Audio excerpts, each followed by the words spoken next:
in about 2014, a guy walked in who needed replacement all on 6 in the maxilla, and and I took him on, and stupidly I was trying a new technique with him. I was using a different technician, and also he'd sued 3 previous dentists. So this is back in 2014, and what an idiot. And he sued me. So I had to, refund. I had 3 goes, and then refunded his 30 grand. And I just was like on my knees. I was like thinking, I've just chosen the wrong job here.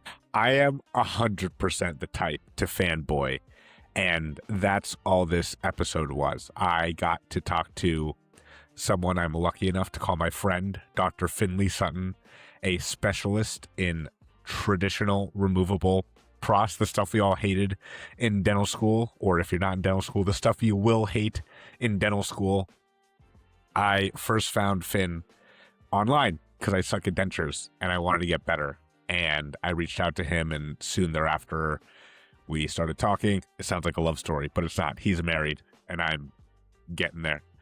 But I saw him lecture live, and we talked back and forth, and I'm lucky enough to call him a friend, someone I've learned a lot from. So we do talk about traditional removable, how to make it profitable for your practice, but also we go into how Finn got to where he's at, pretty much doing 90 to 95% traditional removable dentures, no implants, and why he's so happy. And I think that's what you guys will get out of it most. So enjoy. For those who don't know, we have a lot of stateside younger dentists, and Finlay, as I endearingly call him, which is still weird because I hold you in such high regard. Dr. Finlay Sutton is a specialist in Lancaster? Yes. In the UK, who specializes, I would say, 90-95% in traditional removable pros. All I see is implant supported this, all on X that. Yep. As if traditional removable has no place in dentistry. And how I found Finn is that I was having an awful time with dentures in my clinic. And so I said, I need help, but I can't find anything on the internet. And I stumbled upon your YouTube channel. So if anyone looks up Finlay Sutton, Finlay space Sutton, you are going to find maybe 1,000 hours of free, incredible traditional removable. I don't even know what to call it. I would call it CE at this point. And you have revolutionized and changed the way I do dentures completely. But what I'm more interested in is hearing from you why you chose this route. No offense, but by the gray in your beard, you've probably been doing this for a little bit. So you've seen how implants have grown internationally, but you decided to stick this route, and you have been extremely successful, extremely accomplished, and you are lecturing worldwide and all this stuff. So tell us a little more, not just how you got into specializing in removable, but why, and why you've stuck with it all this time. Yeah, okay. So, yeah, my background is my mum was a doctor, a medical doctor, and my dad was originally an engineer. Just where I live we're near Preston, and they build fighter planes, British Aerospace, and my dad was an engineer there. So I've got both sort of links like that. And then I was really attracted to dentistry when I was like 13 or 14, because I changed dentists, and he was a young guy. He was 23. And he drove a really lovely Mark 1 Golf GTI. It was beautiful red, with a gear knob or stick with the golf ball on the top, and it was just beautiful. Oh. And he was a great dentist, and I loved going to see him. And out the back of the practice was a little lab with 3 technicians, and they were making crowns. And so I went in and had a look at these things. I'd be like 13 or 14, just picked them up, and I just thought, wow, aren't these just beautiful, these creations? And Paul was just a great dentist, and I used to sit in and watch him work, and it was just lovely. So I thought, hey, we've got a great job here. I'm going to, do something with my hands, and I'm not going to be sitting behind a desk. B, I'm going to be also earning a bit of money too, and be able to have a nice car. So that was the two things. So off I went to university. I didn't really focus particularly much at university when I was doing my undergraduate. In England here, we're really young when we go and do dentistry. So I was 18 when I set off and did that. So I qualified at the age of 23. And you know what? I just hated the first 6 years. I'm sort of entrepreneurial naturally, and I wanted to have a business and do great work and satisfy my patients and have a, lovely client base, just like Paul had here in Garstang. But I just found that my training, and it's not the fault of the training, it was me not applying myself at dental school. I just wasn't equipped for doing really lovely quality dentistry. So I went all over the place in the UK. So I started off up in Carlisle, which is in the north of England. And then, so I was up there for 3 years, and up in Edinburgh for another 3 years. And Edinburgh is just a gorgeous city. I had a great time there, but my dentistry was just awful. And I just remember a time when some of it was good, some not so good. I was doing CE, lots of courses. But I remember a time when Mrs. Kennedy came in to see me. She was an Irish woman, very elegant, very well-to-do. We'd call her posh, so. And she had this weird denture up here that had a bolt and lock system to hold it in place. And she said, "Can you make me a new one?" And so I did do, and I thought, we've got a great result here. I thought, yeah, this is fitting beautifully, but it just looked really bad because this bolt mechanism was just right on this premolar, like so visible. And I remember fitting it and thinking, yeah, we've done it. She walked out the door, and then I got a kid in. I was doing like this checkup for a child. And then 10 minutes later, the door just open. In comes Mrs. Kennedy. "What have you done? Call yourself a dentist?" So that seriously was the last straw. And I can remember talking to my dad. I rang my dad and said, "Dad, why have I picked this job? I hate it." So I was really sort of on the brink of giving up. But I just thought about it a bit, did a bit of research, and found a master's program in prosthodontics that was based in Manchester, near where I was brought up. So I saved up like 20 grand in pounds, which would be sort of $25,000. Saved that up, did my master's program. It was the best thing I ever did. It was just tremendous. And that was like an apprenticeship. So I'd basically grown up. I knew that I needed to learn actually the nuts and bolts of doing this dentistry. And the general practice 6 years was a really good help because I was pretty good at doing fillings, your basic stuff, but doing this more complicated stuff, I could manage the patient okay through that journey. So it was just a wonderful thing. I met a fantastic professor who loved dentures at the time, a Scottish guy. He was super strict. He really said, "Finn, you're no good at the beginning. You're rubbish." And it sort of reset the way I thought about things. And the other great thing about the whole thing was I met my technician. And so I met Rowan Garstang, who I still work with him now.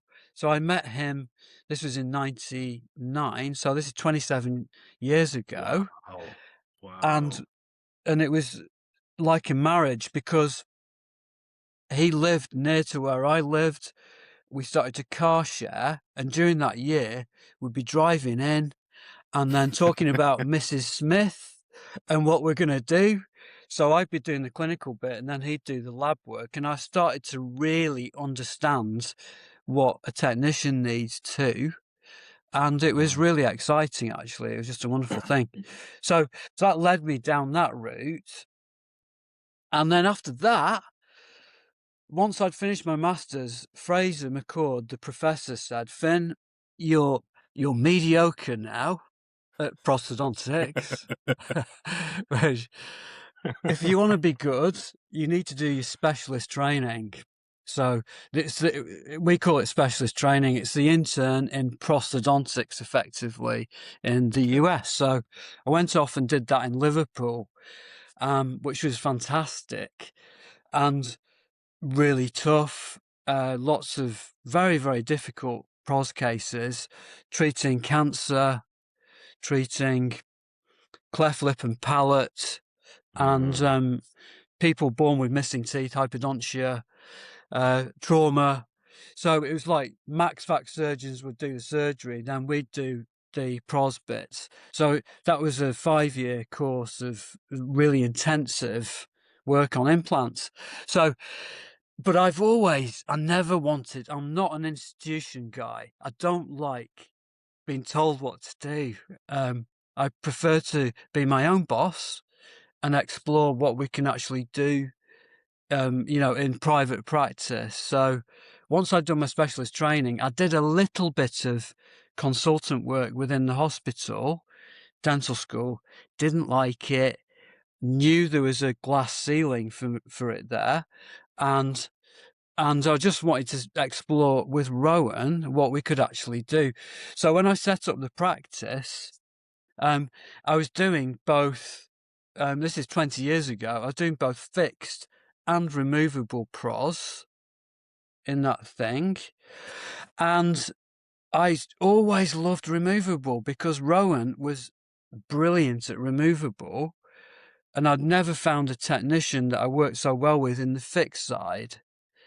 And my skills I just seemed to sort of gravitate towards removable.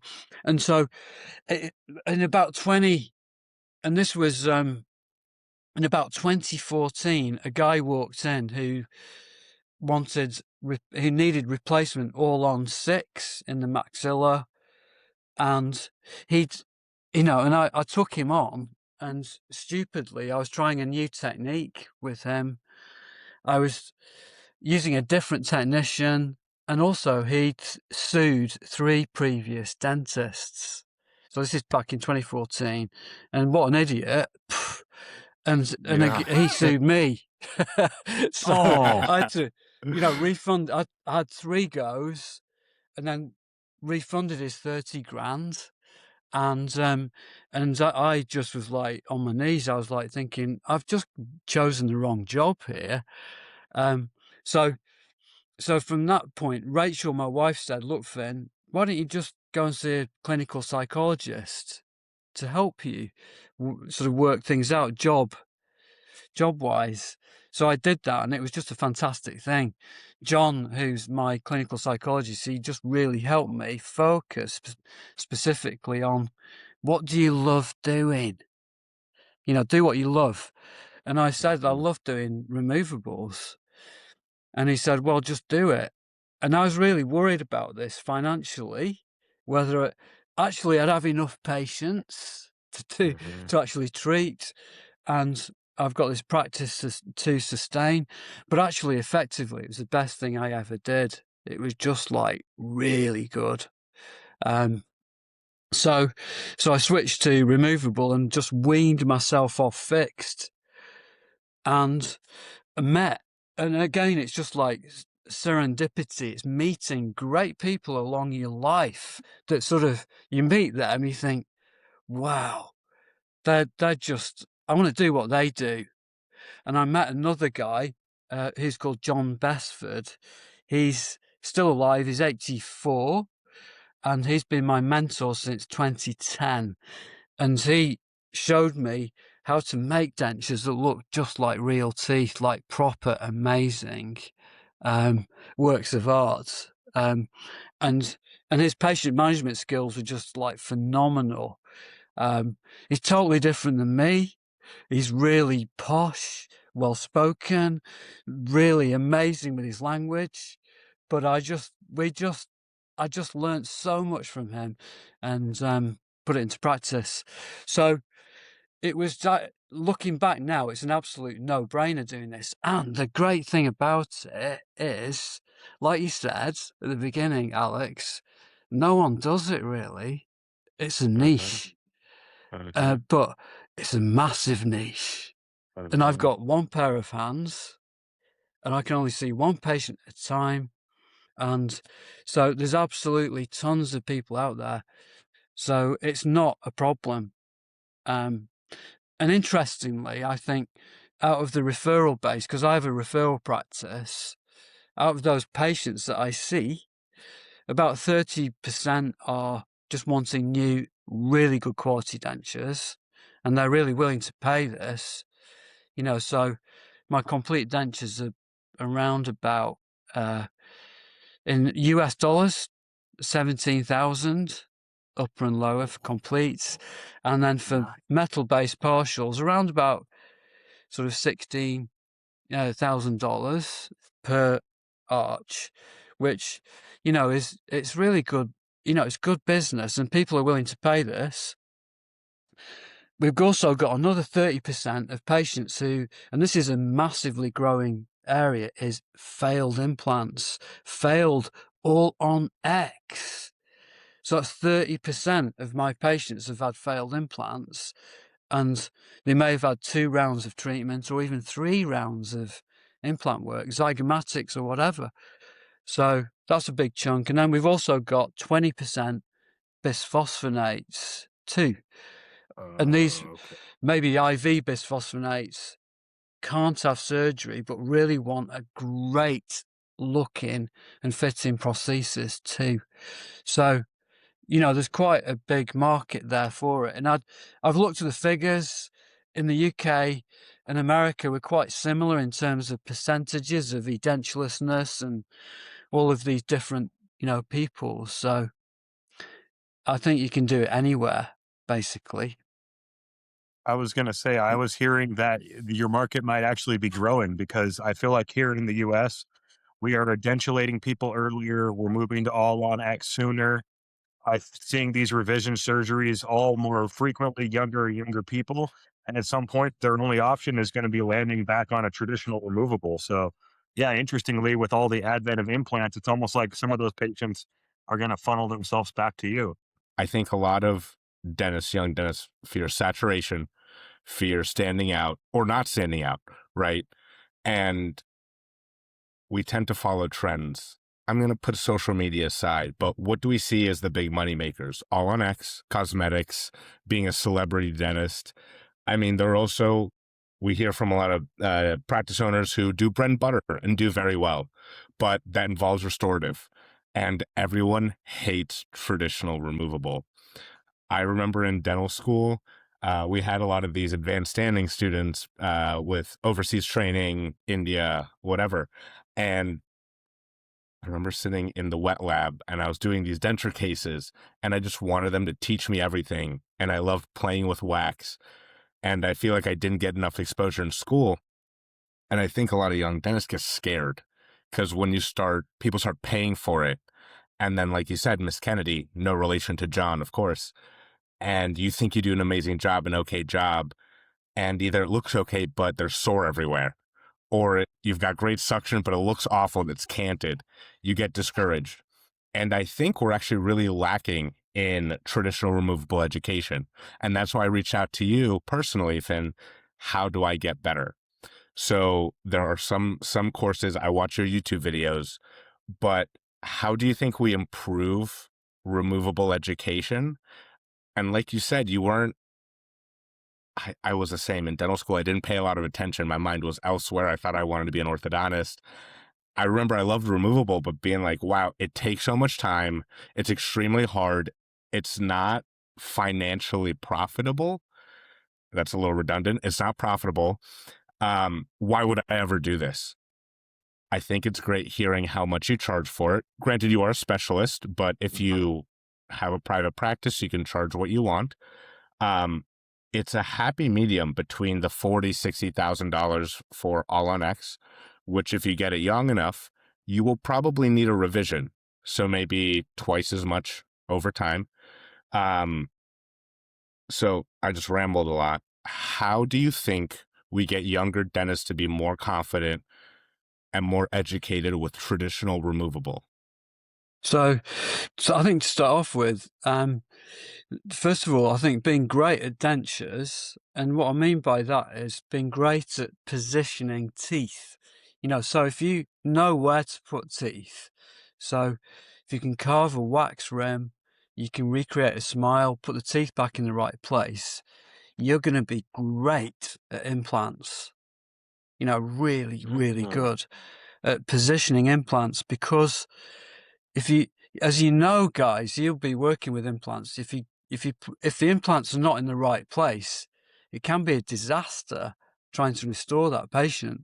So I think that almost we need to sort of like change the paradigm completely and start to, I think at dental school, think of, look, let's make dentures, complete dentures in particular, really high up the priority for people. So people start to learn where to put teeth back to restore a smile. And then that can just lead on to everything, implants, ortho, the whole lot. In terms of the training, Alex, where does it come from? Well, sadly, the great Jack Turbyfill in America, he's passed away now. He was wonderful. And he learnt from Earl Pound, which is another total hero of mine, another American hero. Jim Brudvig, who's a wonderful guy up in University of Washington, removables, amazing. So it's a bit of a dying art, but my mission really is to sort of switch the world back onto how amazing removables can be. And so, first of all, if I was a young dentist now, moving on in my career, thinking, I don't really know what to do, I think it's really important to invest in your education, even if when you come out of dental school, you've got quite a lot of debts. I still think really good quality CE, you'll never lose out on investing in that. I did that straight away. As soon as I qualified, I did this course with this guy called Michael Wise, who's based in London on Harley Street. Mike, he'd been over to America to do his master's program in Indiana, and he'd done that in 1971. And he's written this textbook here. And this massive textbook, quintessence textbook. You see how well read it is? Because I bought this in 1997. I think I did his course. It was our Bible when we set the practice up. So he was just absolutely fantastic. And the great thing in this practice was he had a lab there too. So I actually saw him working sort of hand in hand with a great technician, treating these amazingly complicated cases, doing amazing work. So, and they were really expensive days. And I did it for a whole year. And at the time, it'd be about £500, in each session. Back in the 1990s, and it was worth every penny, even though I didn't understand it. So I just think investing in your education is just so important. But it's discipline, isn't it, Alex? Like you said, dentistry is a hard discipline to do, and it doesn't come overnight, these sorts of things. It's just doing one step at a time and repeating it step by step, doing it properly, or doing it as best you possibly can. Photographing your work all the time, every case, over and over, photographing the impressions, you look, your try-ins, the registration. It's been really, really, really disciplined and doing it day in and day out. And then over time, you just get better. So I think that's really important. That's really important. Secondly, finding a great technician to grow with. So if you can find and my advice is find a technician that's slightly younger than you, so that you can then grow together, and they're not going to retire on you. When you're at your peak, they drop off. You want to grow together and learn together.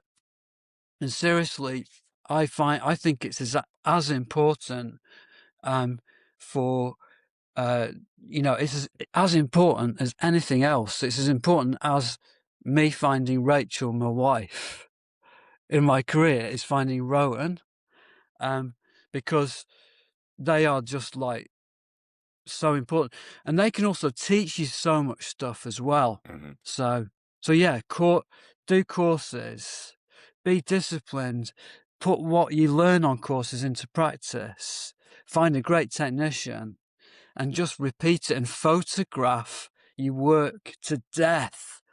Every single case I've treated since I started the practice, which is 2007, I probably take about 700 photographs per case. I have shrink wrap just around my Canon camera. I can pick it up with gloves on and just take tons. And then Rowan and I can really just look at it and improve on what we're doing. So I think that's really important, Alex. And then also, Stephen Covey said originally it was like amazing, and this is just so good. If you want to be really good at something, teach it. That's what he said. So, because as soon as you start teaching it, people will find holes in your argument, and you have to justify what you're doing. It's like, why am I actually doing this? So I think that's another really important thing, which I know you guys know that. It's like key. I can see it. Dr. Bessemer here. Quick little pause. If you've made it this far, you are probably the type of dentist or student who wants to figure out these parts of your life: finances, fulfillment, meaning. So if you like what you're listening to, subscribe on Apple, Spotify, YouTube, Substack, wherever you're watching or listening to this. Leave us a rating, leave us a review. Let us know what we're doing well and not so well. We really appreciate it. Now let's get back to Finn. There's a difference between knowing it and implementing it. And what I mean by that is you just said teach it. So there's actually a point I wanted to get to, but I'm actually going to kind of combine it into one. I feel like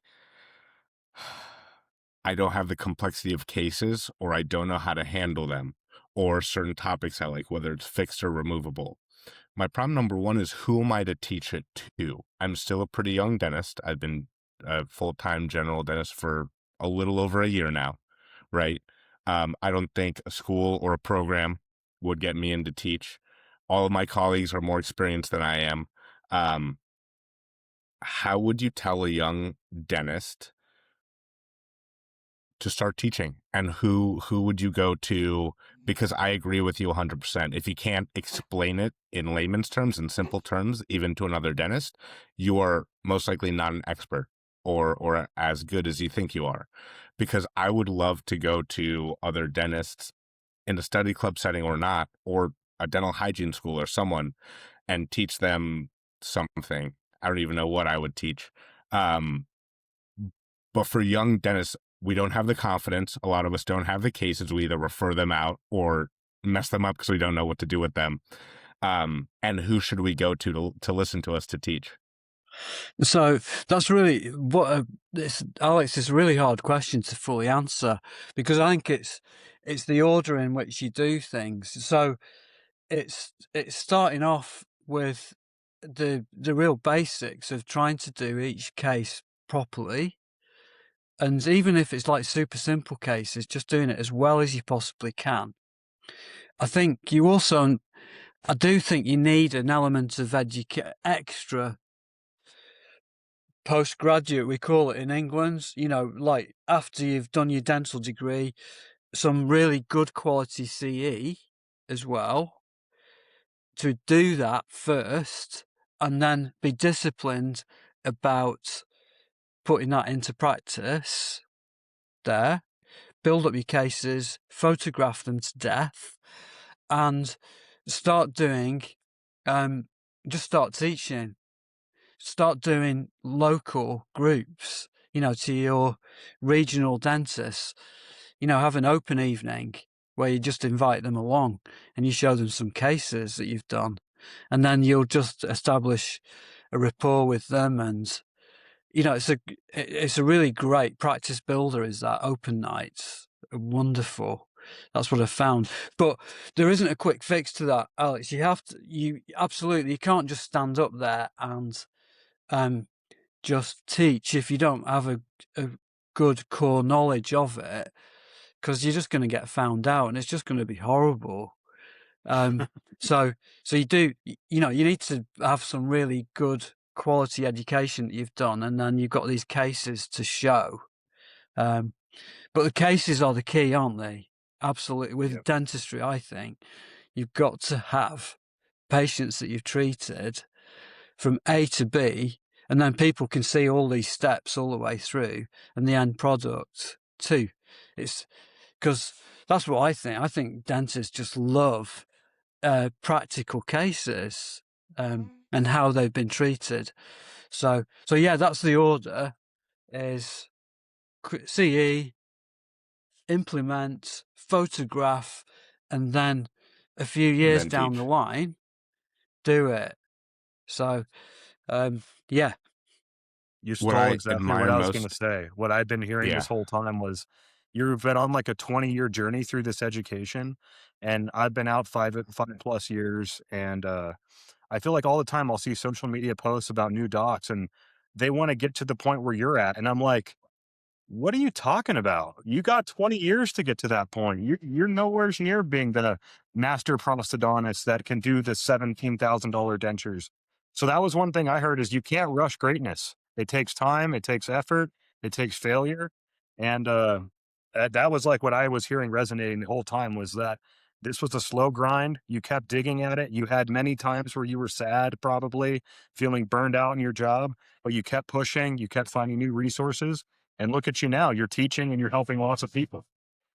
Sorry about the kid, guys. I think, Tony just had a kid 3-4 weeks ago, and his whole family is struggling with a stomach bug. So it's a heroic effort for Tony even to be on the podcast today. I'm sorry, I'm trying to keep him quiet and let you guys mostly talk. I want to be here because this is such good info, but yeah, I'll kind of keep muting myself. No, I totally, Tony, that's so true, what you said there. It's a slow burn. And, if we were able to get to be really brilliant at dentistry, like really fast, in a year, everyone would be doing it. It'd be like, it just wouldn't be the same. It's actually really hard. And so, but the great thing about it being really hard is, if you can master it, and I've just mastered this little tiny sliver of it, it makes me feel really good about me, in my heart, because it is, it is actually me. If we took that dentistry away from me, I'd just be like a total hollow shell, even though I've got a very balanced life and family and I love life. It's just great being good at this one area. But the other thing, I think, Alex, that time, certainly for me, is because I'm 55 now, is the older we get, the more you are in tune with other people, and removable pros making dentures for people, the managing their expectations is so critical. I think it's the most critical out of all of the disciplines within dentistry, is managing the expectations of the patient, because they have got to put the work in too, to learn how to use this prosthesis. So we as dentists and our technician, me and Rowan, we can make wonderful prostheses. It can be the best denture in the world, but if that patient isn't going to take ownership of it and learn how to use it, develop neuromuscular control, we're taught this at dental school. It's just so true. If they don't take ownership of it, it will be a failure. And this is really important. People can't just come into the practice and throw money at it, say, right, I'm going to pay 20 grand here on a set of dentures and it's going to be perfect, because that just isn't the case with this sort of thing. So they've got to take ownership of it. So because you've got to be really emotionally intelligent with these people to actually get a good result with them. And interestingly, and I think this is just such an important point for anyone younger, I wish I'd just learnt this when I set up the practice, was is like, you just be really realistic about what you can achieve and what you can't with the patient. So, and this is really simple with dentures, particularly. I had a woman on Monday this week. She came down from Scotland, and she's had 2 rounds of all on X in the maxilla. She's got no teeth there at all. All the implants are out. She's got a sinus communicating up into the antrum. The dentist that referred her to me is really good, and he's made her a really good denture. Like, it fits as good as possible. It doesn't look we can improve on the aesthetics. So all I say to these patients is, I'm going to make you a new denture, and it's going to fit as well as we can make it fit. So it's going to look fantastic. We can make it look just like you want it to look like. That is a definite for you. But in terms of how it's going to work, how it's going to stay in and function, this is an unknown, and I cannot guarantee the outcome for you.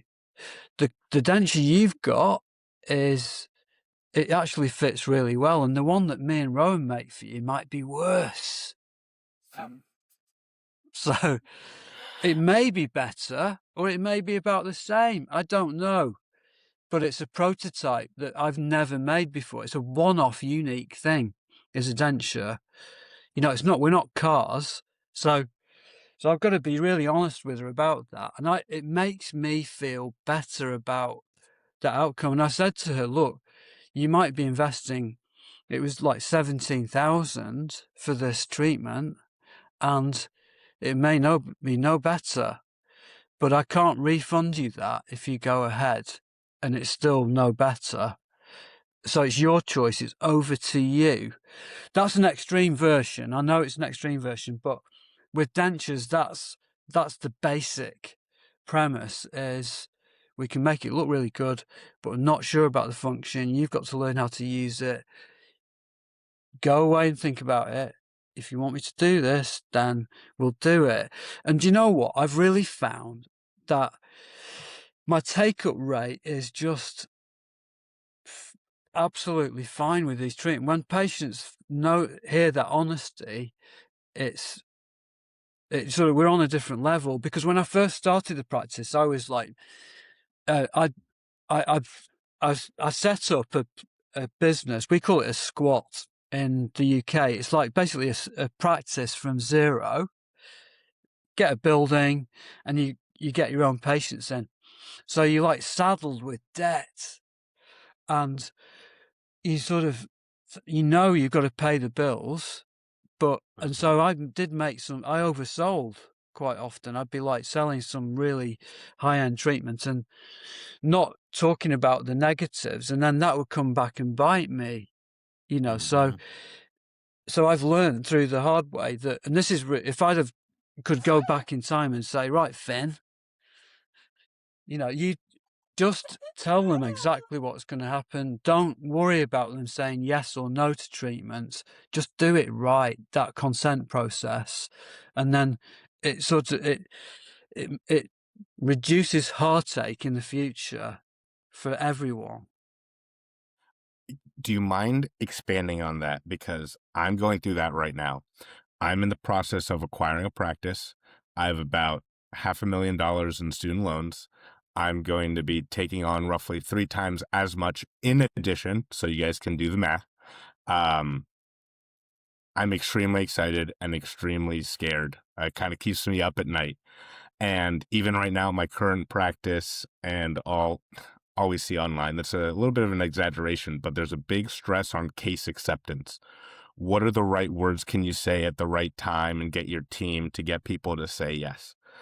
And we want that because hopefully, God willing, if I am to get this practice, less the patients, but the staff, I want them to see my skills and see my attitude and think that if this patient either doesn't get dental work or gets dental work elsewhere, that's a disservice to them. So my number one priority is actually the team. But my biggest fear is that, first of all, my skills aren't there, or that, even to the best of my abilities, I do bad work. But there's this extreme pressure to sell. And I say the word sell complimentary because we're selling dental health. So I know you just spoke a little bit about it, but I would love for you to expand on your mental evolution when you first started your practice, and you probably felt similarly. Well, I need to get yes, I need the money, I need to do these cases, I need to grow clinically as well, so I can fund my extra education, so I can be better as a dentist. But I have found when I slow down, am more honest and less worried about patients saying yes, I honestly don't know if they say yes more. A lot of people say that, oh, if you're not as desperate, they'll say yes. They might say no, but I sleep better at night. Even though I'm not making a lot of money as a dentist at my current practice, I make enough. I pay my bills. I can feed myself, but I don't have this constant pressure to maybe take on cases that I shouldn't, or which is the worst, not give patients what they deserve, whether my skills, my education, whatever it is. Does that make sense? Sure, totally. Yeah, absolutely. I think it's really simple here. It's like any business. It's if you keep doing the right thing for the patients, then it's a grower.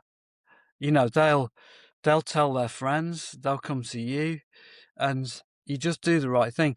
So my example is that I set up a referral practice 20 years ago. So the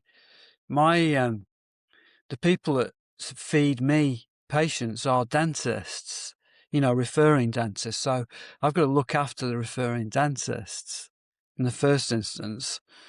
So I went after them to talk to them and do open evenings, send them letters.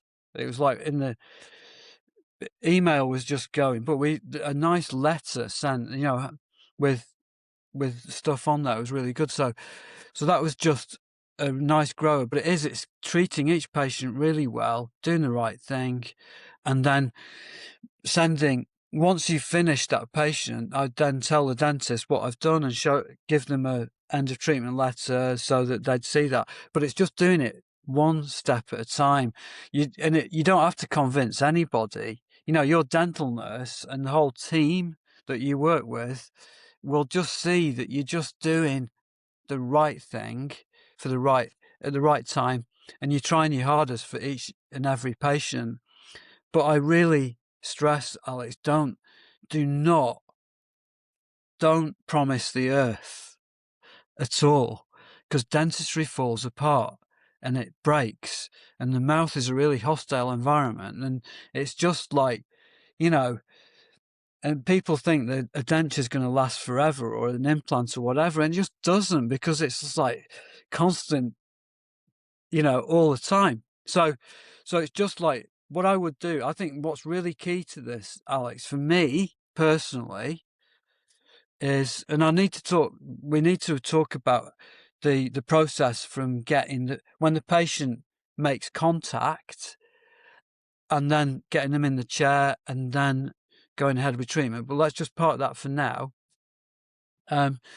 It's stuff will fail. So I wouldn't ever put more than a 12-month guarantee on stuff or warranty. If stuff breaks within that 12 months, then fix it for free for them. I think that's fine.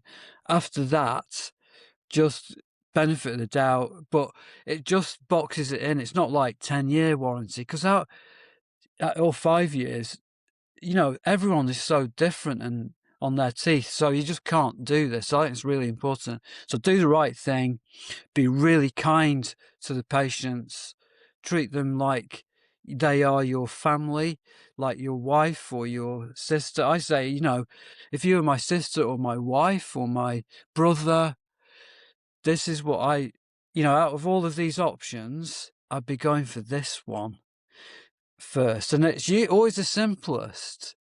Or generally, it's the simplest treatment. No implants, just a denture.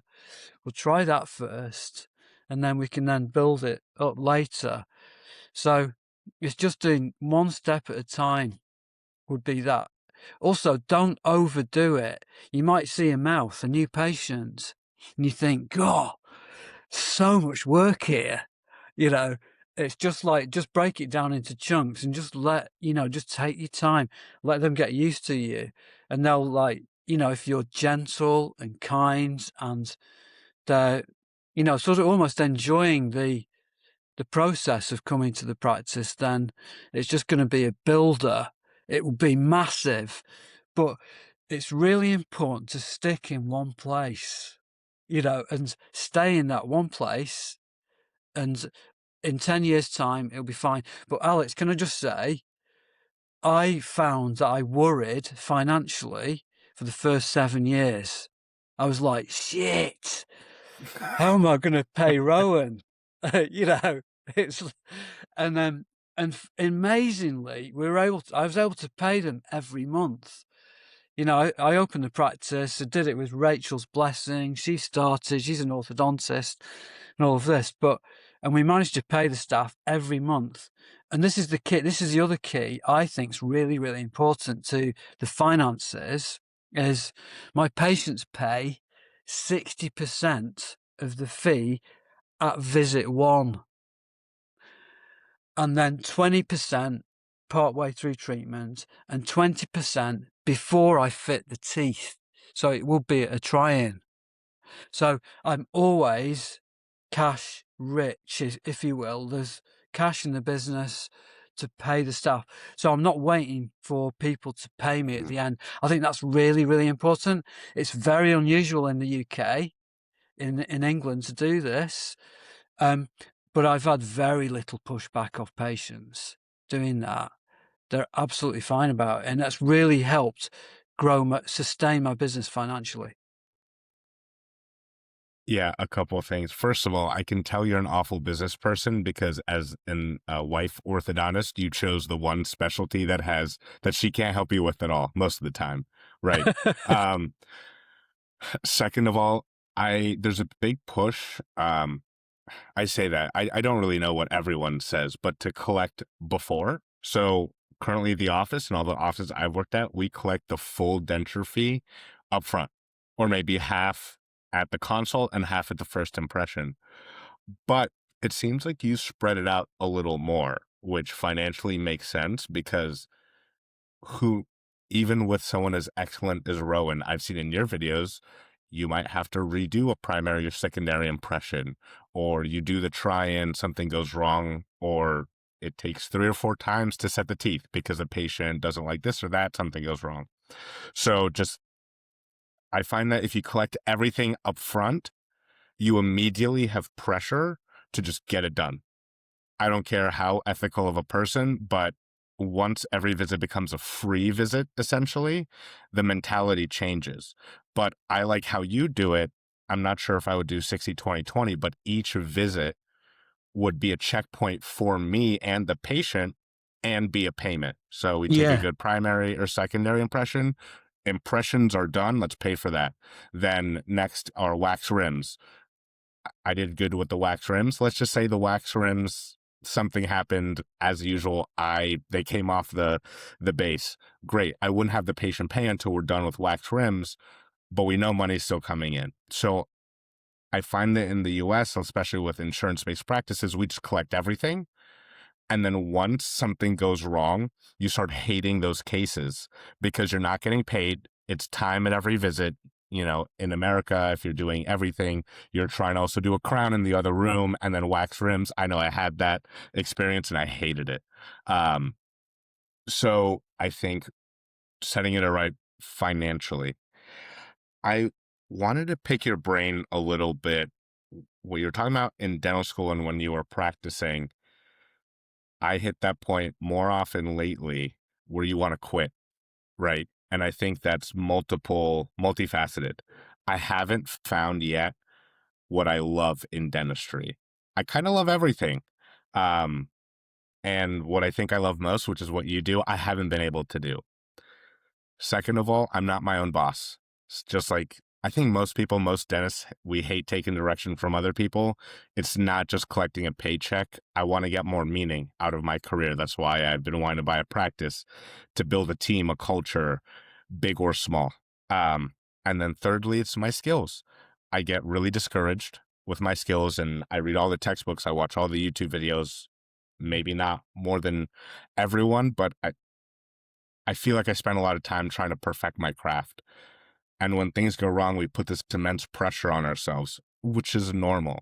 We're not special snowflakes. I think 90% of people that go to dental school are naturally high achievers genetically, or your parents instilled that in you. And with that high achievement mentality, we also put a lot of pressure on ourselves. I bet doctors are the same, veterinarians, we're cut from the same cloth. I'm really interested in longevity in dentistry. So talk a little bit. You said you got a psychologist, a therapist. What else has increased longevity in your career and helped change your mentality towards your work? I stopped drinking alcohol almost 5 years ago, and I loved it. I used to love drinking, not in a social way, and it was but I sort of almost lived for good glass of wine on Friday night, Friday and Saturday. It's classic sort of like the binge drinking, which we in the UK it's really common. But the problem is with like having a bit too much on like Friday and Saturday, what it does, and this is because I'm stressed with work and finding it difficult treating the patients, and the whole thing is like I just needed a bit of an outlet. So that was what it was is you get this sort of almost delayed hangover, and you don't feel normal until about Wednesday. Because I wouldn't drink on Sunday before I treated patients on Monday, but I would be on Saturday. But the alcohol, the breakdown products stay in your system, and it makes you depressed.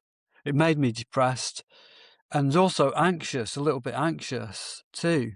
And you have this sort of underlying level of anxiety, which another drink can just help with. So I just made a decision like 4.5 years ago. I'm just going to pack this in because it just wasn't doing me any good. And, it took about 2 or 3 months.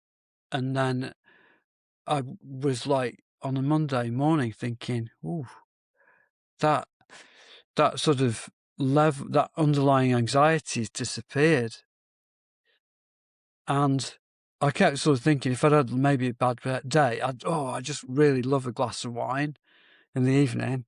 That just gradually sort of disappeared.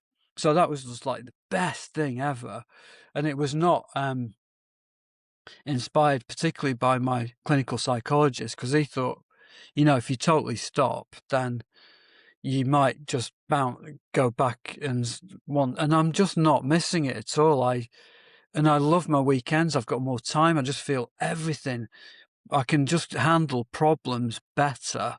So that's number one for me personally. So clinical psychologist was really important with this as well too, and helping with getting fit again. So I started jogging and then joined a circuits group, which is like personal trainer, but like a circuit where we meet. I meet these people 3 times a week, dead early, Monday, Wednesday, Friday, at 6:15 in the morning till 7:15, and we do circuit training. And it's just such good fun, and we're like a bunch of friends now, and I've been doing that since 2013, and that's just a buzz.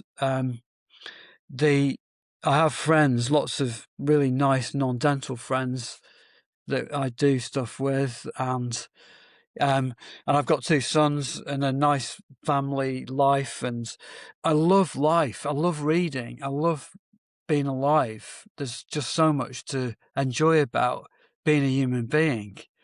The books and podcasts, audio books, it's just amazing. There's so much stuff out there. So all of that really helps to contribute.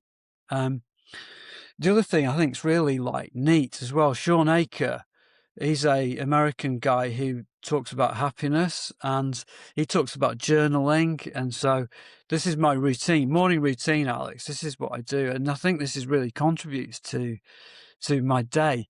I get up early. It's usually around about 5:30, 5:15. Go downstairs. It's quiet.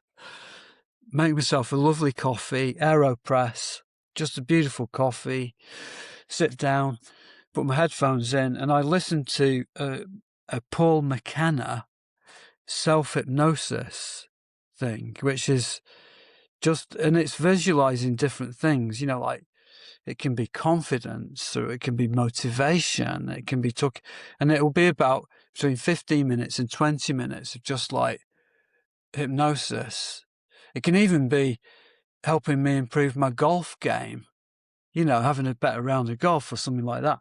Or if I've got a really important presentation, then it'll be like confidence on stage and delivering the best for the audience. So that's just, yeah, coffee, have that.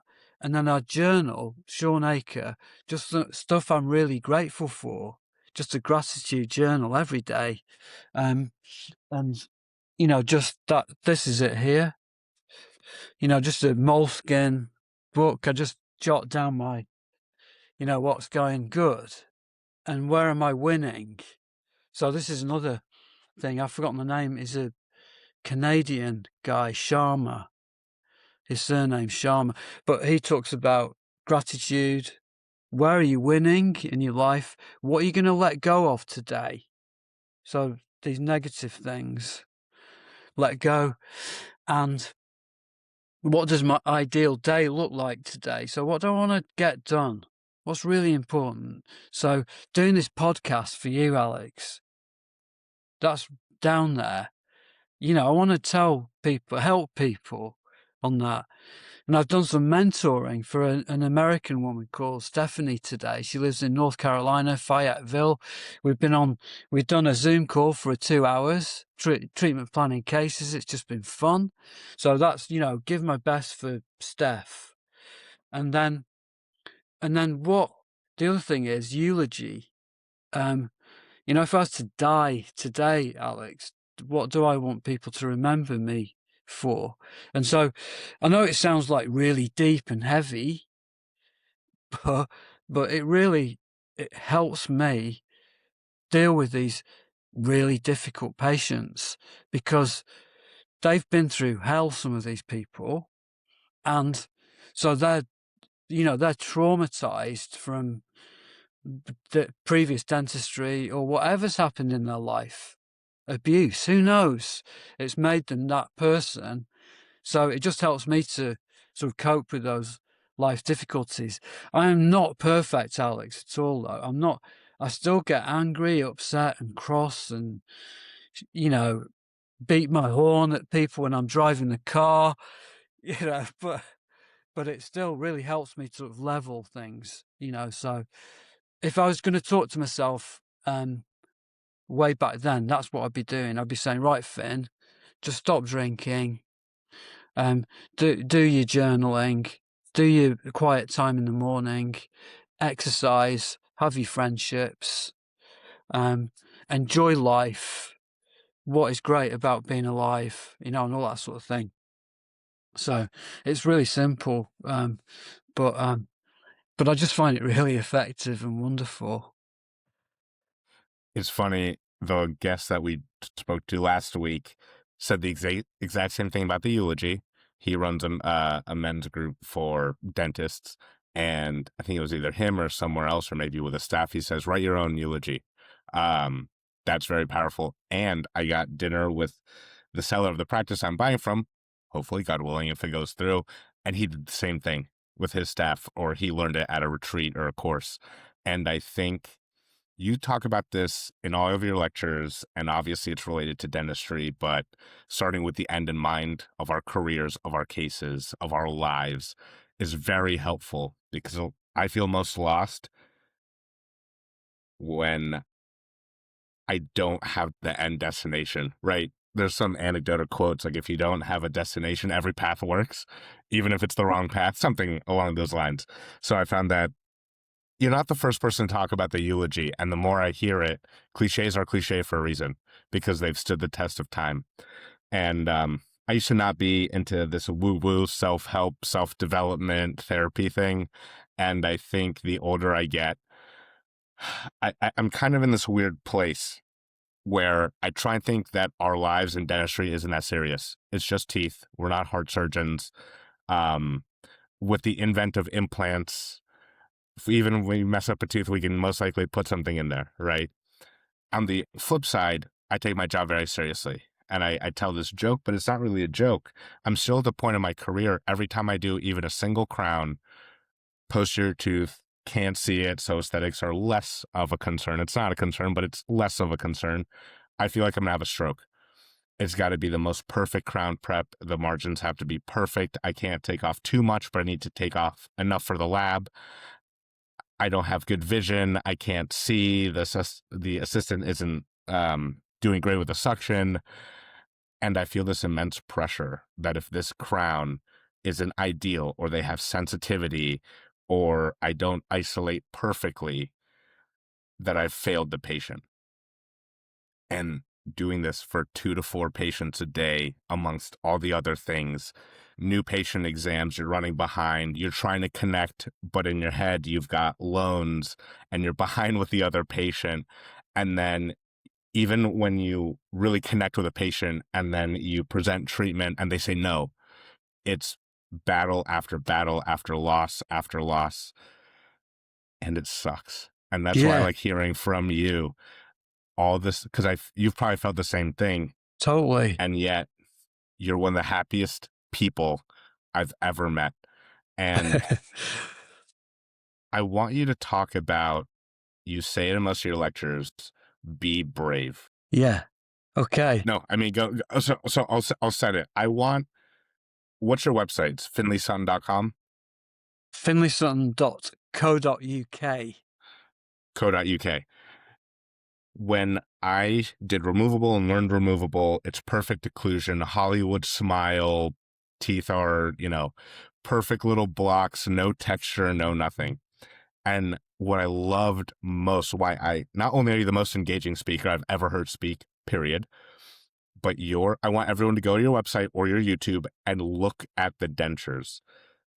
I remember I saw you in Dallas at that lecture, and you talked how you would put either abfraction lesions, or you would have the tech put composite fillings with cracks, with staining in the denture teeth.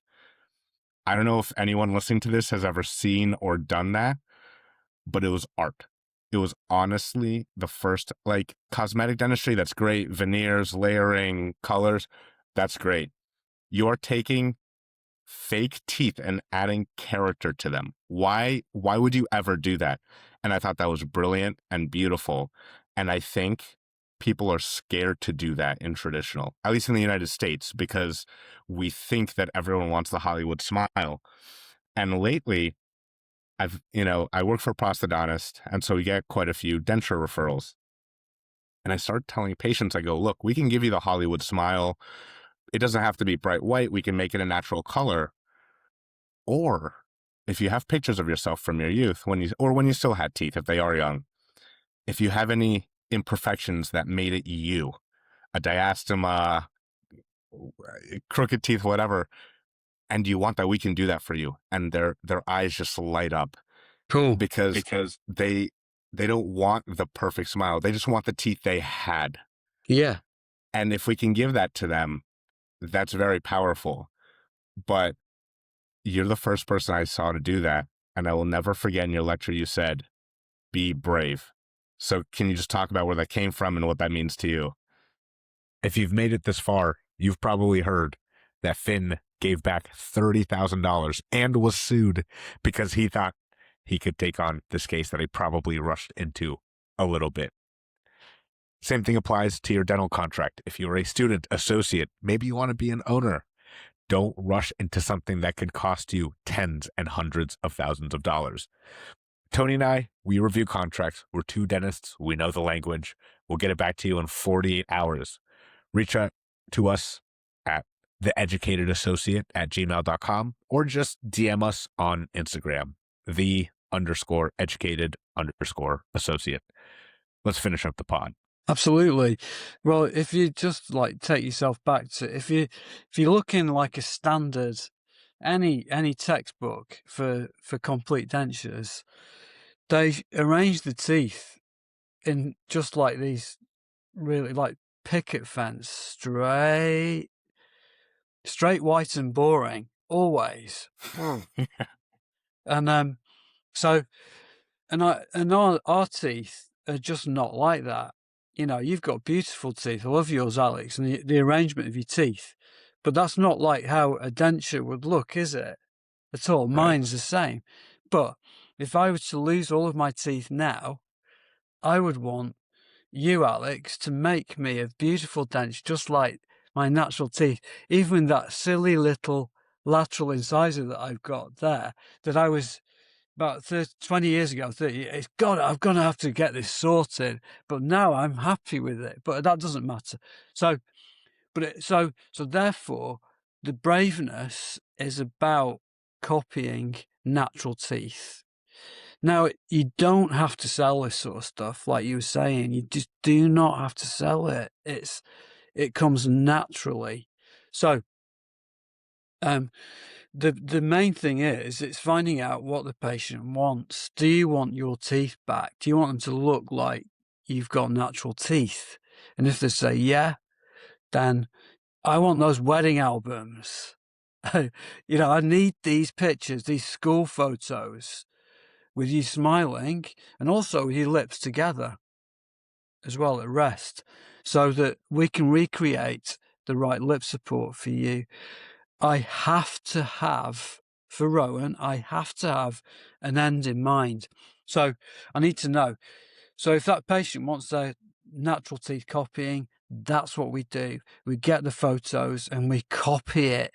So I basically carve a wax rim using all these traditional.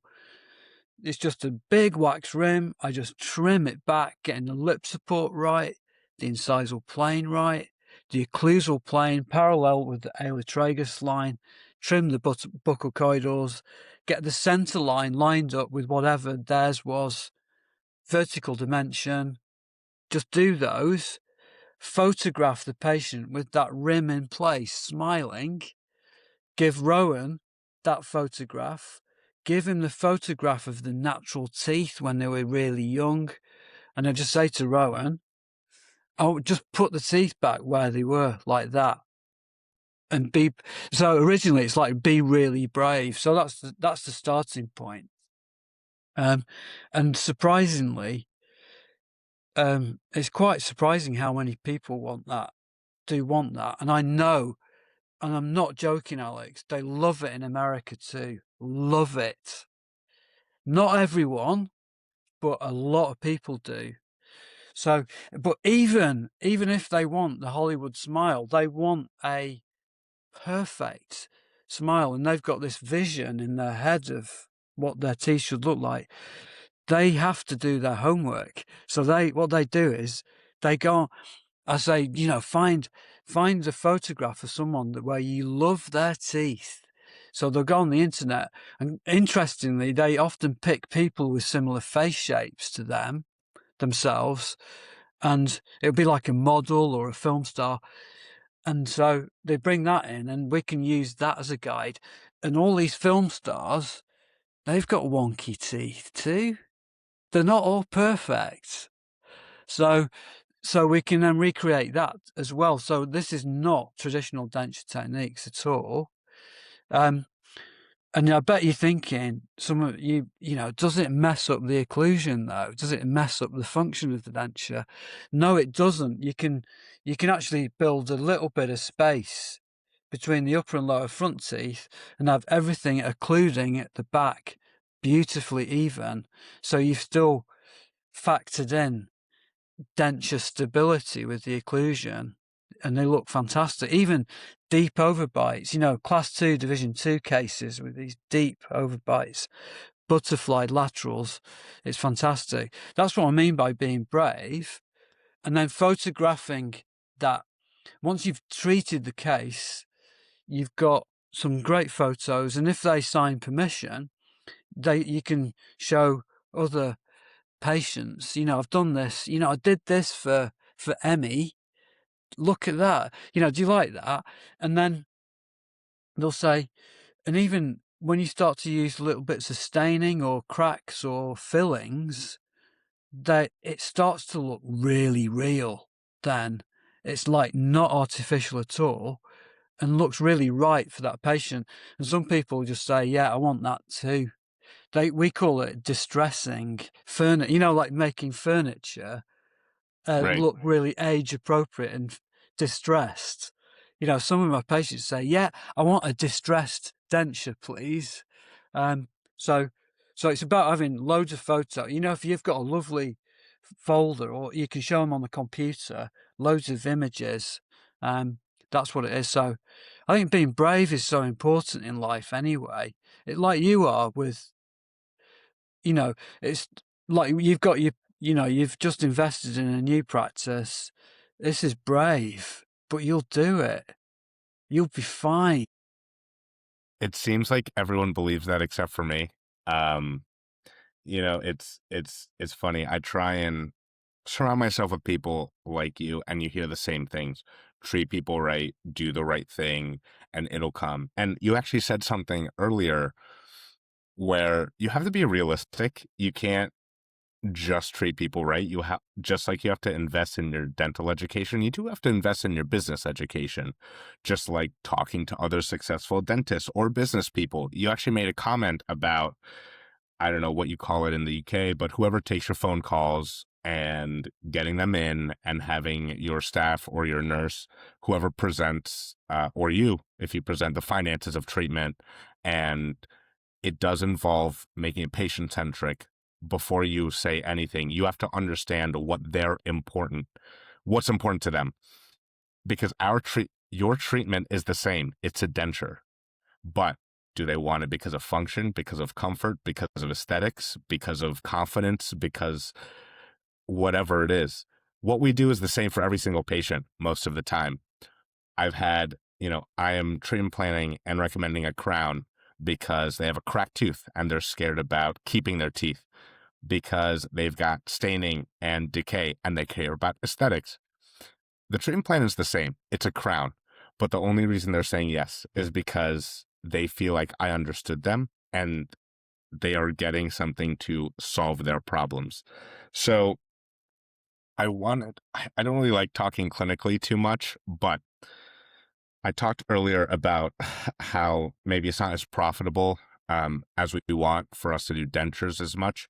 Can you talk about kind of the in and outs of the business side of your practice? I mean, you are a specialist and you charge higher fees, but you do really well in talking about how many visits, the time, just so maybe younger dentists know, to do proper dentures, what would it look like in their work day from start to finish, from consult to visits, time, money, lab expenses, just so we want to jump into implants, we want to jump into cosmetics, and we need composite, we need all these different materials, we need a nice lab, wax ups.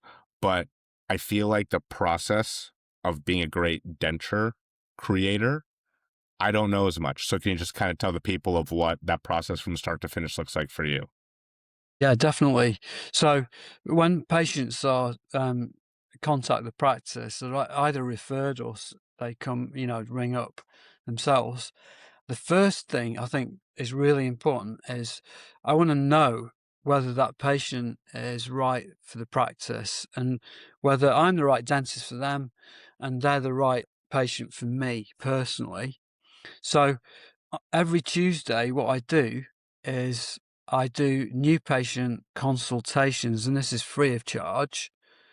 And it's either by a phone call or by Zoom. So it's much easier to do this with dentures than fixed pros, though. Much easier. So, but I can filter these patients out really quickly. So I can, say on Zoom, patient can take their partial denture out if they're not embarrassed and show me, and I can do a screenshot and I can get an idea of what I need to do for them. They can show me their teeth and then I can see where the gaps are and then I can work out an approximate cost and I can give them a ballpark I can say, yeah, we can make you a denture. It might be between 10 and 15,000 pounds. Just to say that in dollars, 10, 15K. So you're going to, if you were to come and see me, it's going to be somewhere between that figure. Are you okay with that? And they might go, no. They might even swear, or whatever. But then that's fine. Then they haven't wasted my time or their time coming into the practice. And I don't even need to do a letter or anything. I can record that conversation, email it back to them, and that's it. But the great thing is I can actually share my screen whilst I'm online doing this Zoom call and say, right, this is Mary. Mary was similar to you. This is what we did for her. And that helps them to understand it. I can start to talk about their managing their expectations as well. Say, look, I'm going to make you a denture.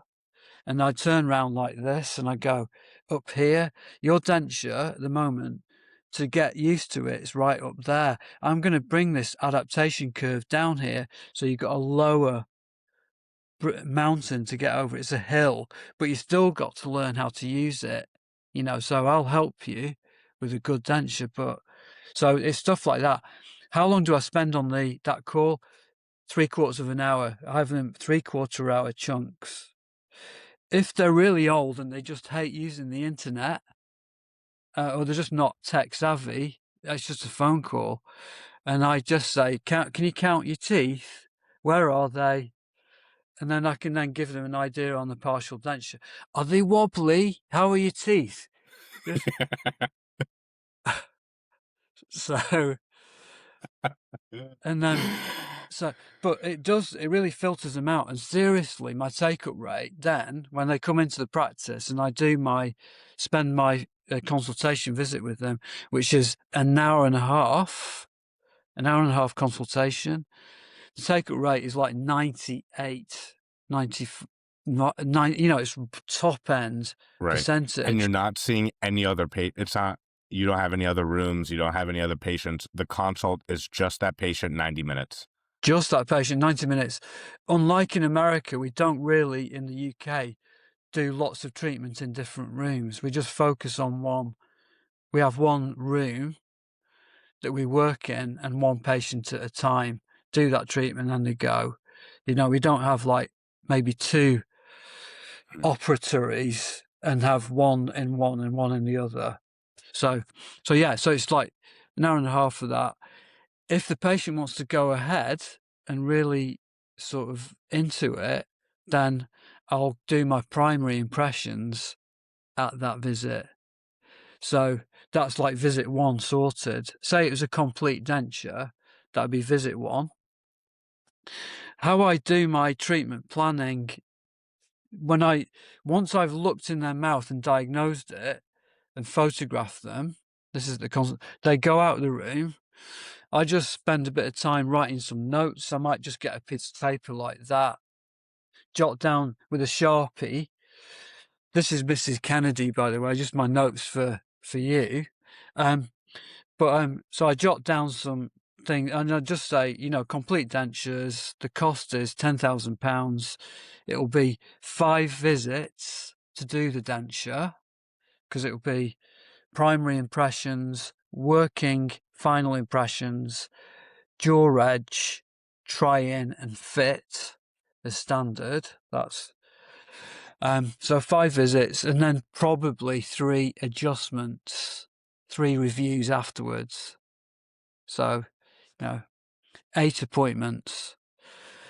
Each of those visits will be approximately 1 hour or 1.5 hours. So that gives you the timing. So, so if they go ahead, I do the primary impressions. If not, I just send them a letter, and then they can then book in. I also do a treatment planning card, which says what I need to do at each visit 1, 2, and 3 listed, and what the lab work needs to be, X, Y, and Z. You asked about how much is Rowan. I pay him a wage. He just works for me, so I don't pay for his item of work. He just does my work only. But I would be probably looking at, for a good set of complete dentures made by a really good prosthetic technician, would be about $3,000 so $3,500. Right. For a technician to make it. So you need to. So I would be looking at, if I was in America and then if I was a non-specialist but good at my job, I'd be looking at charging $10,000 for a complete dentures. And so people hear the number. Let's not scoot by that you have to be good at dentures. And so what I have heard, because of you, I joined a bunch of Facebook groups for dental labs and dental techs. And I asked specifically for a young dental tech in my area, in the Tampa Bay area. And so I met a dental lab owner of the ripe age of about 63 or 64. And so I've been going to his lab every Saturday. He does mostly fixed and hybrids and fixed prostheses like that. But I have learned so much from him. And so for any young dentist, I took Finn's advice. Even if you work for a corporation and you use a big box lab, when I worked in a corporation, the big box lab was 30 minutes up the road. I could have gone there and learned from them, and it has taught me so much.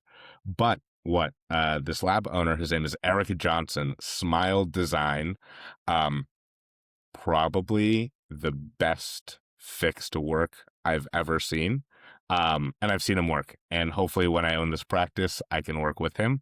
But what he says is, a lot of dentists, when you start out and you've got this debt load, you almost out of necessity, and it kills me, you will choose a cheaper lab, but you got to make ends meet.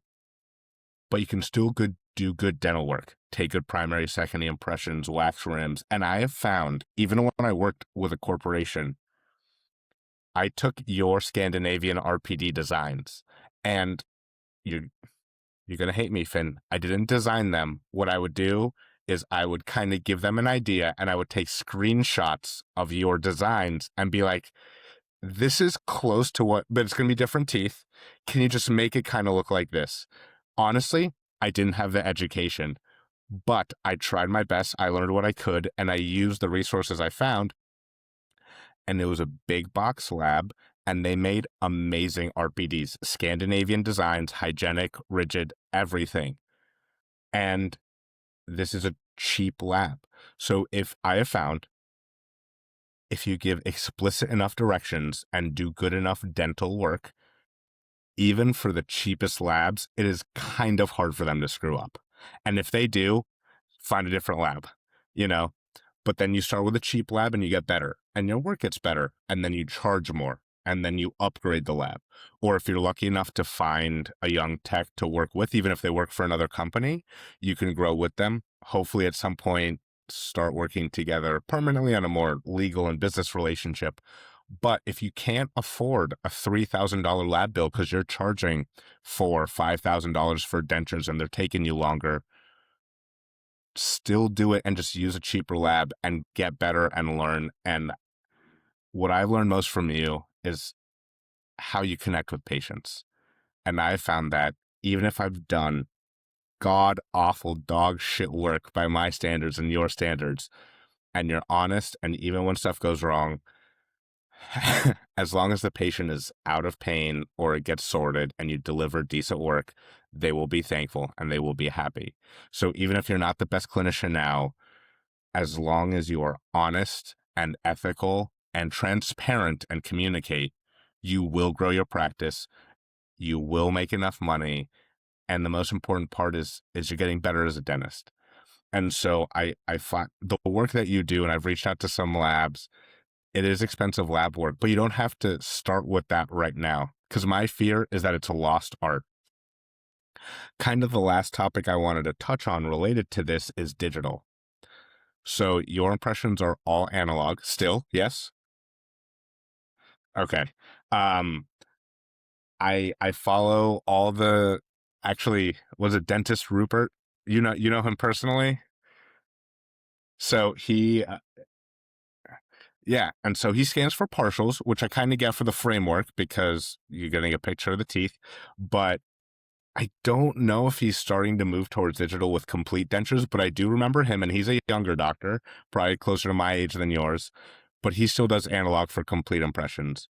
And, I have seen some offices scan for complete. I tried it. I thought it was awful because the gingiva, the mucosa is wet, it's slimy, it moves. And when you're taking pictures, you can't capture all that detail. And so, what is your current stance on digital? I hate the question, will it ever, take over analog? Because it probably will. They're probably going to create something that can take a dynamic functional impression. But how do you see kind of dental technology or dental materials in removable pros right now? Yeah, I think it's a question that people ask me all the time. I think that it's not going to go away, taking really good quality analog impressions for dentures. So the impression process for complete dentures and partials as well, because remember we've got these saddle areas with missing teeth with the sulcus depth, and we're wanting to record the sulcus functionally and how it moves when it eats and talk and laugh and smile. And there's no way a scan can do that properly. It just can't. So taking the impression and making a really good impression is absolutely key to this. And I can't see it going away for at least, this is really tricky one, 10, 20 years. I mean, we don't know. We don't know. Who It's knows? something, they could come out tomorrow with a little U-shaped thing that you put in the mouth and move around. But there's something about the analog teaching us about the digital. And I hear that from everyone, even the full digital people, where it helps teach you what to look for. I mean, these analog impressions, when they're overextended, what I've learned most is also the anatomy. Like, what am I capturing and why? On the mandibular primary impression, when you make them wiggle their jaw left, right, what is that little tissue that you're capturing? The sinua. Yeah. I had never heard of that. Right. But how can you capture that digitally? Until it's here, I again, maybe I'm an old soul, but I truly believe that even for RPDs, because part of it is usually sitting on an edentulous space, even if lightly. I mean, I know Rupert he does take a saddle impression after he takes a scan for the framework, but if any part of that framework is sitting on tissue, I don't know. But I hate the word expert because we're always learning. There's always something to get better at. But if there's one person I associate with traditional removable pros, and I know you do have overdentures as well, you are the first person I think of, and I have not found anyone, better than you. But Alex, I've got something to say about the digital revolution as well. Is that if we were to, if Rowan and I went digital now, the way that I would do it, I would do my traditional molding, so I get an impression, and then that impression would then get scanned, and then the fabrication process, the making of the denture, can be done, digitally. But then this is so important, Alex, mega important.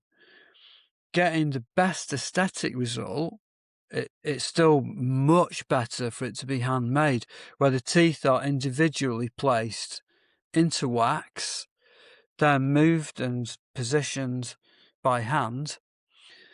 And it's, even though people are doing printed try-ins now, yes, but they don't offer the same flexibility of changing nuances. You sort of almost get, I would be sort of tempted to just go with it if it's okay, rather than maybe tweaking a tooth or making some changes. So if Rowan and I went digital, it would be a massive backward step, and I wouldn't be able to do the same sort of beautiful aesthetic work. The other thing that's so important with this is the base material, the gum work that we do is acrylic, and we can match that acrylic to the gingival colours for that particular patient. We can do it for all sorts of patients, and it looks amazing. But the thing is, it's still acrylic, and it's part of the whole acrylic of the base. It's not a milled base where you've had layers of composite added to it, and these layers of composite don't look anywhere near as good as acrylic. They don't let the light through. They're not translucent. The acrylics are translucent. They take on the lovely pinks and colours of the gingivae. So we would be just not doing as good work. It's coming, I know it, but it's not there at the moment. And you're absolutely right. You touched on it, Alex, about loving working with materials and carving wax. And do you know, it just feels amazing working with these materials, because we live in a digital age. I'm always on my computer and phone and whatnot. It's just like, sometimes I catch myself thinking, wow, isn't this really good, carving this little bit of wax off here? It just feels so good. If I'm running a course, and there's people watching me do this for a patient, I'm just get really excited showing them, and it's just so lovely. And even working with green stick, it's like working with plasticine, Play-Doh. It's like kids' materials, but done really well, and it's a joy. And the other thing, Alex, you talked about getting the chrome made, the metal base made, printed, and then maybe doing an impression on the saddles. I don't like it, because, like you said, I need to record underneath the tongue and all this movable soft tissue, so that the sublingual bar on a partial denture, it just fits under the tongue, out of the way. Can't scan that. No way. And it's so much more rigid as a sublingual bar. It's more hygienic. It's tucked away. They're really cool. So currently, and also the other thing is I have tried printed chromes as well. The feel of that material is brittle. It just doesn't feel as good as a lost wax cast chrome framework. And also any clasping, if it was made from that printed, it's quite fragile too. So just tweaking it, you can snap it if you want to tighten the clasp. So Right. there's lots of negative areas, but all of this is horses for courses. But I just love it. But Alex, also just to one point you did make about stressing over like margins and on crown preps, and you struggle to get in there and actually do the do because maybe the tongue's there and there's water all over, saliva. I feel exactly the same. If I was to do a crown prep now, I would be just as frustrated as you and feel as bad. That's why I've chosen removables, because the patient's sitting upright. It's just bigger. What I'm doing is bigger and easier to do, So, and I prefer to farm that stuff out and let someone else do it. But you had a guest recently. I watched one of your podcasts, and it was just such an experienced older dentist. I've forgotten his name. One of his pieces of advice, which I thought was amazing, was if you're doing fixed work, get good at sedation, so that you can actually do it. Yeah. Get in there. That access is the key to success. So, that is something that's really sat with me and thought, gosh, if I'd have learnt that 20 years ago, 30 years ago, I might not be doing dentures. that was an idea I had for a business plan, is that well, it was oral sedation, so that was Dr. Stephen Rasner. So if you're listening, go back and listen to that one Stephen too. Rasner is great. But, yeah. All my work is done, all the fixed work, one appointment per patient, if possible. I mean, if you can prep a whole arch for a full mouth rehab, you can prep like a crown here and there and probably do some decent work. I don't know. But oral sedation, every patient, medical history allowing, get it done in one visit. Seat in one visit. Probably don't sedate them for that. But hey, if I have to, let's do it. And I will hand articulate and check the occlusion myself with their jaws. Yeah, exactly. Because I tell patients the teeth are never the problem. It's the tongue, the cheek, the drowning, the suction, opening wide, all that stuff. But the last thing I wanted to touch on is the art of what you do. And a lot of groups I'm in, there are a lot of business groups where we talk about efficiency and running lean and how we can implement systems and almost make our practice robotic, right? As dentists, the best use of our time is working on teeth. And we want to do as much in our practice. And then when you start roboticizing that as well, and systems for crown preps and the dentures and digital and designing it all, I think we're still primitive creatures. We live in a modern society. Like you were saying, I will never forget in corporate dentistry, I just watched a video on how you do green stick. And I will tell everyone, just either Google or go on YouTube, Finlay Sutton green stick or compound. And I remember in dental school, we put it over the Bunsen burner and it drooped everywhere and it was awful. The way you did it was so simple. And I remember I was working in a corporate office and it was the one day where we didn't have many patients and I could spend my time on the secondary impression. And I was putting the green stick on. I had my little hot water, dipping the green stick, making the little earthworm that you talk about. And I had time and I was playing with my hands. I was playing as a dentist, creating my custom tray. And I took a secondary impression. You probably would have hated it. But I remember the fun I had with that appointment that I wasn't getting paid for. And when we digitize everything, yes, we will make more money and sometimes the outcomes are better or we're more efficient. But we're doing this to get meaning out of our life, right? If we're being dentists for 40 hours a week or more, or wherever you are, even if you weren't born with a love for dentistry like me, I think there is something to playing with your hands and turning work into play. Even if you do fix, part of why I like going to the lab, I don't help out the lab owner much, but he taught me how to stain and glaze, and just taking a paintbrush and a crown that wasn't for a client, don't worry, it was just practice, and just painting and doing this and seeing colors and then carving a wax rim. I hope some young dentist who is really business focused and money focused, which is good. I hope everyone makes a lot of money and does really great work.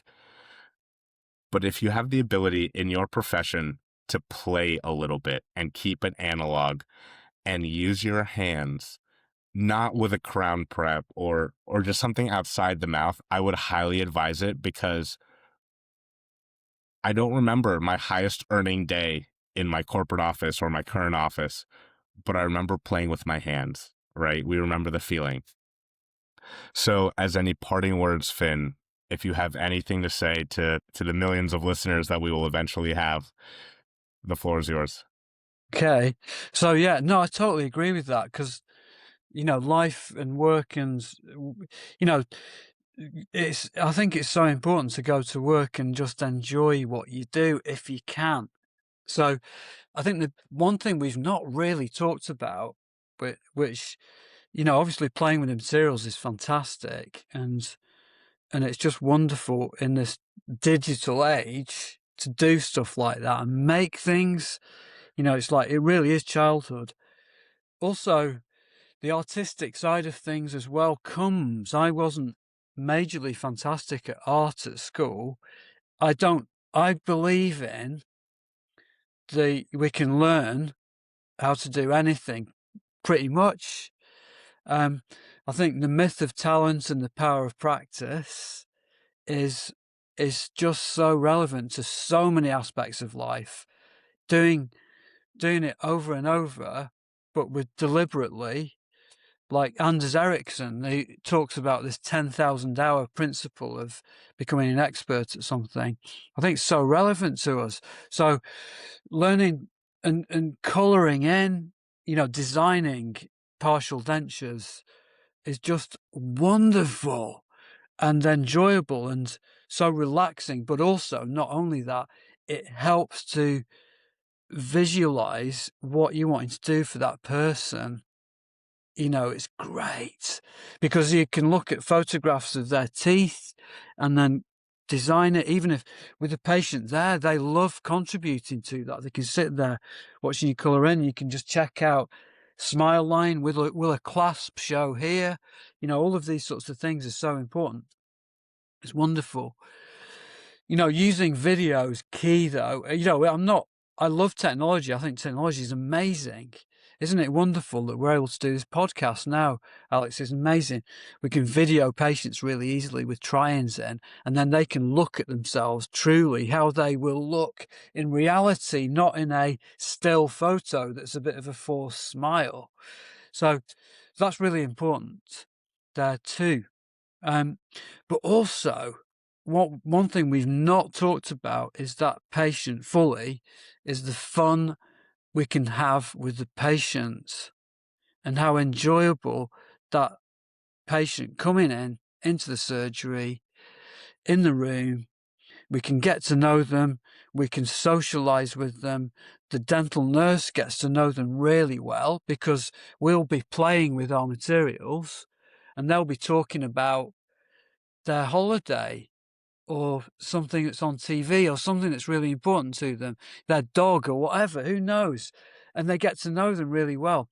So it's a really fun, sociable time rather than someone lying down in the chair and you're just drilling away and not having any sort of interaction with them.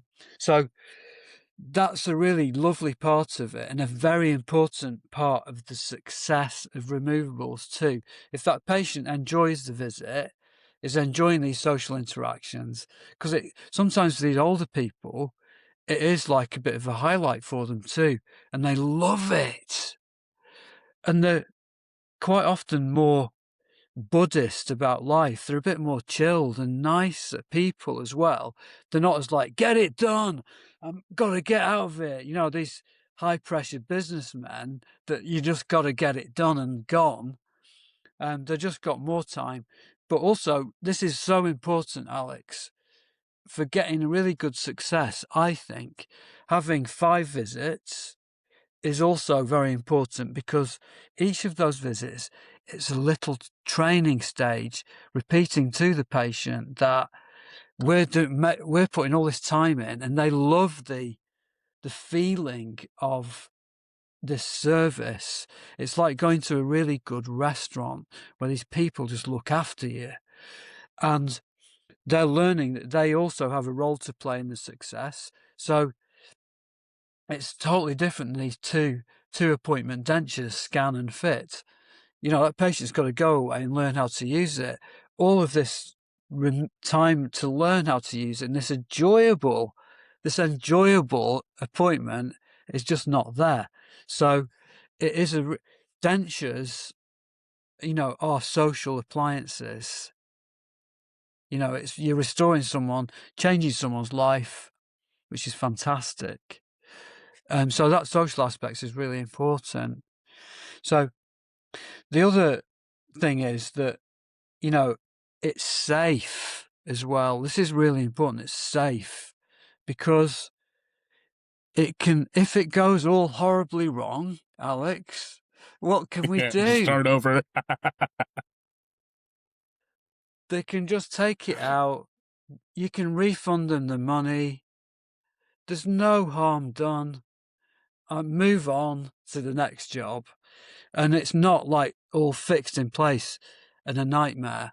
So there's lots of pros to it, but I think the key to it is you can learn. All of us who've passed dental school, all of us can learn the technical bits. We've all got the ability with our hands to do things. All we need to know is what we want to achieve. You know, and experts, like you said, have got a vision in mind of what that impression should look like. And we can all learn that. It's not an innate specialist thing, but it takes time to do that, really importantly. I've lost my train of thought. I wanted to say something else. Yeah, we can all learn that, but we have to be really good with patients. You know, and the one thing to remember, and I have it written down in a little desk in my office at work, I'll often just bring it out in the morning and just look at it. This patient has never been in for this visit before, even though I've done hundreds of try-ins before. This is a new thing for them. So it's game face, it's showtime, it's new to them. They've never had it before. And the nurse needs to know that too. So they need to know what's coming. And, you know, that is just such an important part of getting success. And once I start to forget that, if I get a bit sloppy and forget to talk to them about what I'm doing and whatnot, then the end outcome, the impression won't be as good. So that's my sort of really words of wisdom. And then also the other thing we've not really touched on, I've got down here, I wanted to talk about, you've mentioned it, the Scandinavian approach to RPDs too. So I learnt that system about in 2011, and it totally changed the way that I did my partial dentures. You can just look at the website, look at all the designs there for that. But that reduced my reviews, my adjustments, once I'd started doing that, by about 50%. So it freed up so much time. And I've calculated that it sort of generated like 43 days of extra treatment with me changing that. And then obviously the income that comes with that, it generated about £250,000 extra revenue for the practice. Oh my God. Plus, I've got happier patients and happier I'm a happier dentist, and my patients are happier too. So I could never go back to the old way, the RPI system, the way that I was taught. The Scandinavian system is just fantastic. So any of you listeners that are interested in great RPDs that work really well, just have a look at those too. Yeah, can you imagine whatever sort of dentistry you do, 43 extra opportunity, clinical days or days you could take off if you wanted that, right? I mean, Finn, I could talk to you forever about anything clinical, non-clinical, but whether you're listening to this audio only or you get to see Finn's beautiful face, I hope you can hear the joy in his voice. And I think that's what I was attracted to most, because there are tons of lectures online, YouTube. I'm getting all these visit Denture ads and things, and I hope I never do it. Maybe I'll try it just for fun. But we live to find meaning, not to get all deep and everything, but I think for young dentists and even some old dentists, I just started the Panky curriculum here in the States. And in my first intro lecture, there was a 70-plus-year-old dentist. I mean, he is successful. He had a practice. I think his son was taking it over, something like that. But when we make enough money, we start looking for meaning and fulfillment in life, right? And we've all gone through those troubles, the stresses, but just hearing the joy in your voice when you lecture, when you talk to me, that's what I hope people get out of this profession. And when people say what I do, I don't use the word job or even career. It's a profession. It just means more to me, right? And I didn't think that initially when I was in dental school or until last year, really. And I feel like you see the world similarly. If we're going to do this for 30, 40 years, even if you build a successful practice and sell it after 20 and you retire at 40 or 50, find a meaning in it, find fulfillment. Don't do it just to get out of it, right?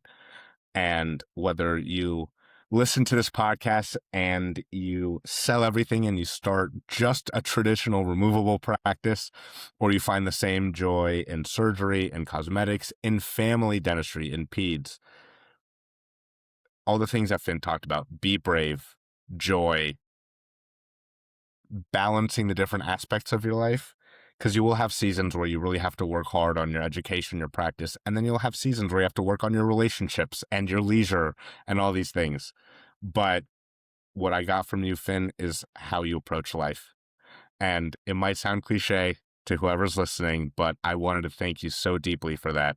I hope I can travel overseas and take your courses in person. Maybe we can go grab tea and crumpets if you guys do that overseas.